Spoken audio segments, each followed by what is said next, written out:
اعوذ باللہ من الشیطان الرجیم بسم اللہ الرحمن الرحیم قال ان كنت جئت بآیة فأت بها ان كنت من الصادقین۔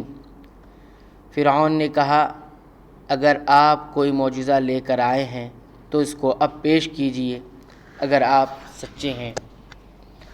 فألقى عصاه فإذا هي ثعبان مبین، پس آپ نے اپنا عصا ڈال دیا سو دفعتاً وہ صاف ایک اژدہا بن گیا۔ وَنَزَعَ يَدَهُ فَإِذَا هِيَ بَيْضَاءُ لِلنَّاظِرِينَ، اور اپنا ہاتھ باہر نکالا وہ یکایک سب دیکھنے والوں کے روبرو بہت ہی چمکتا ہوا ہو گیا۔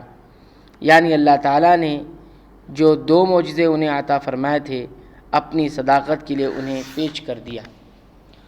قال الملأ من قوم فرعون ان هذا لساحر علیم، قوم فرعون میں جو سردار لوگ تھے انہوں نے کہا کہ واقعی یہ شخص بڑا ماہر جادوگر ہے۔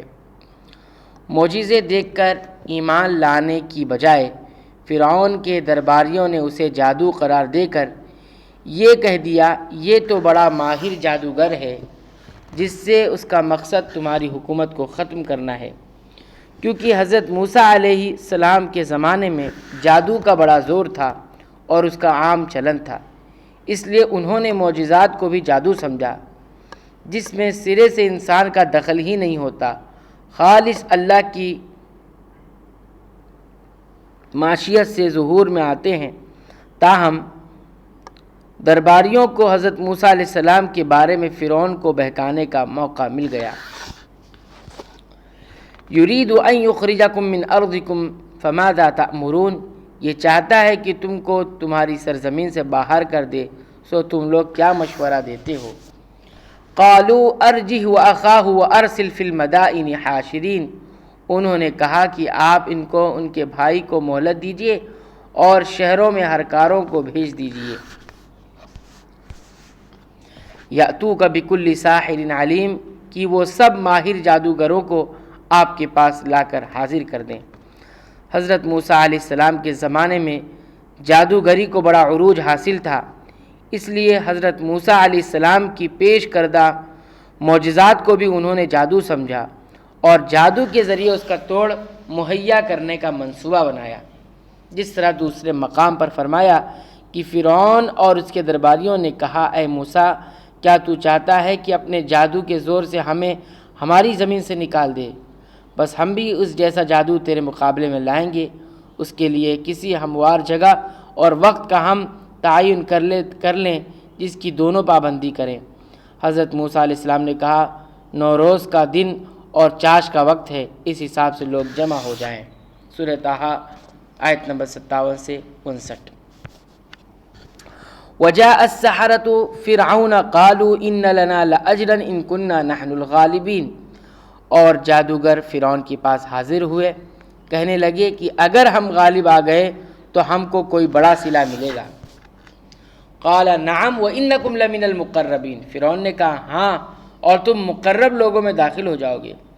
جادوگر چونکہ طالب دنیا تھے، دنیا کمانے کے لیے ہی شعبدہ بازی کا فن سیکھتے تھے، اس لیے انہوں نے موقع غنیمت جانا کہ اس وقت تو بادشاہ کو ہماری ضرورت لاحق ہوئی ہے، کیوں نہ اس موقع سے فائدہ اٹھا کر زیادہ سے زیادہ اجرت حاصل کی جائے۔ چنانچہ انہوں نے اپنا مطالبہ اجرت کامیابی کی صورت میں پیش کر دیا، جس پر فرعون نے کہا اجرت ہی نہیں بلکہ تم میرے مقربین میں بھی شامل ہو جاؤ گے۔ قالوا یا موسیٰ اما ان تلقی و اما ان نکون نحن الملقین، ان ساحروں نے عرض کیا اے موسیٰ خواہ آپ ڈالیے یا ہم ہی ڈالیں۔ جادوگروں نے یہ اختیار اپنے آپ پر مکمل اعتماد کرنے کی وجہ سے دیا، انہیں پورا یقین تھا کہ ہمارے جادو کے مقابلے میں موسیٰ علیہ السلام کا معجزہ جسے وہ ایک کرتب ہی سمجھتے تھے کوئی حیثیت نہیں رکھتا، اور اگر موسیٰ علیہ السلام کو پہلے اپنے کرتب دکھانے کا موقع دے بھی دیا تو اس سے کوئی فرق نہیں پڑے گا، ہم اس کے کرتب کا توڑ بہر صورت مہیا کر لیں گے۔ قال القوا فلما القوا سعروا اعین الناس واسترهبوهم وجاءوا بسحر عظیم، موسیٰ علیہ السلام نے فرمایا تم ہی ڈالو۔ پس جب انہوں نے ڈالا تو لوگوں کی نظر بندی کر دی اور ان پر ہیبت غالب کر دی اور ایک طرح کا بڑا جادو دکھایا۔ لیکن موسیٰ علیہ السلام چونکہ اللہ کے رسول تھے اور اللہ کی تائید انہیں حاصل تھی، اس لیے انہیں اپنے اللہ کی مدد کا یقین تھا، لہذا انہوں نے بغیر کسی خوف اور تعامل کے جادوگروں سے کہا کہ پہلے جو تم دکھانا چاہتے ہو دکھاؤ۔ اس کے علاوہ اس میں حکمت بھی ہو سکتی ہے کہ جادوگروں کے پیش کردہ جادو کا توڑ جب حضرت موسیٰ علیہ السلام کی طرف سے معجزانہ انداز میں پیش ہوگا تو یہ لوگوں کے لیے زیادہ متاثر کن ہوگا، جس سے ان کی صداقت واضح تر ہوگی اور لوگوں کے لیے ایمان لانا سہل ہو جائے گا، آسان ہو جائے گا۔ بعض آثار میں بتایا گیا ہے کہ یہ جادوگر 70,000 کی تعداد میں تھے۔ بظاہر یہ تعداد مبالغے سے خالی نہیں، جن میں سے ہر ایک نے ایک ایک رسی اور ایک ایک لاٹھی میدان میں پھینکی، جو دیکھنے والوں کو دوڑتی ہوئی محسوس ہوتی تھی۔ یہ گویا بزعم خویش بہت بڑا جادو تھا جو انہوں نے پیش کیا۔ وَأَوْحَيْنَا إِلَى مُوسَىٰ أَنْ أَلْقِ عَصَاكَ فَإِذَا هِيَ تَلْقَفُ مَا يَأْفِكُونَ، ہم نے موسیٰ علیہ السلام کو حکم دیا کہ اپنا عصا ڈال دیجئے۔ سو عصا کا ڈالنا تھا کہ اس نے ان کے سارے بنے بنائے کھیل کو نگلنا شروع کیا۔ لیکن یہ جو کچھ بھی تھا ایک تخیل شعبدہ بازی اور جادو تھا جو حقیقت کا مقابلہ نہیں کر سکتا تھا۔ چنانچہ موسیٰ علیہ السلام کے لاٹھی ڈالتے ہی سب کچھ ختم ہو گیا اور لاٹھی نے ایک خوفناک اژدہے کی شکل اختیار کر کے سب کچھ نگل لیا۔ فَوَقَعَ الْحَقُّ وَبَطَلَ مَا كَانُوا يَعْمَلُونَ، پس حق ظاہر ہو گیا اور انہوں نے جو کچھ بنایا تھا سب جاتا رہا۔ فَغُلِبُوا هُنَالِكَ وَانقَلَبُوا صَاغِرِينَ، پس وہ لوگ اس موقع پر ہار گئے اور خوب ذلیل ہو کر پھرے۔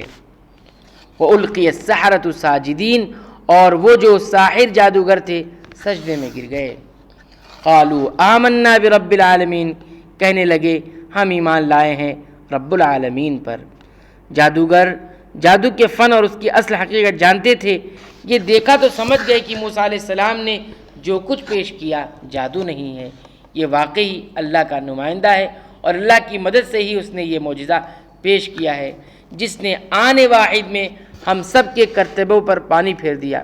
چنانچہ انہوں نے موسیٰ علیہ السلام پر ایمان لانے کا اعلان کر دیا۔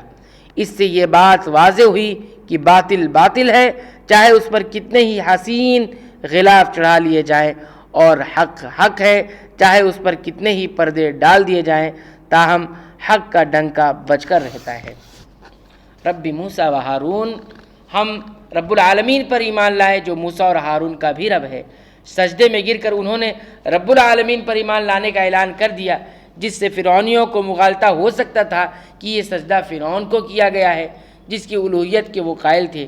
اس لیے انہوں نے موسیٰ علیہ السلام اور ہارون علیہ السلام کا رب کہہ کر واضح کر دیا کہ یہ سجدہ ہم جہانوں کے رب کو ہی کر رہے ہیں، لوگوں کے خود ساختہ خود بنائے ہوئے کسی رب کو نہیں۔ اللہ تعالیٰ سے دعا ہے کہ رب العالمین قرآن کریم کے بیان کیے گئے اس قصے پر اور پچھلی قوموں کی اس تاریخ پر ہمیں عبرت پکڑنے کی توفیق عنایت فرما، آمین۔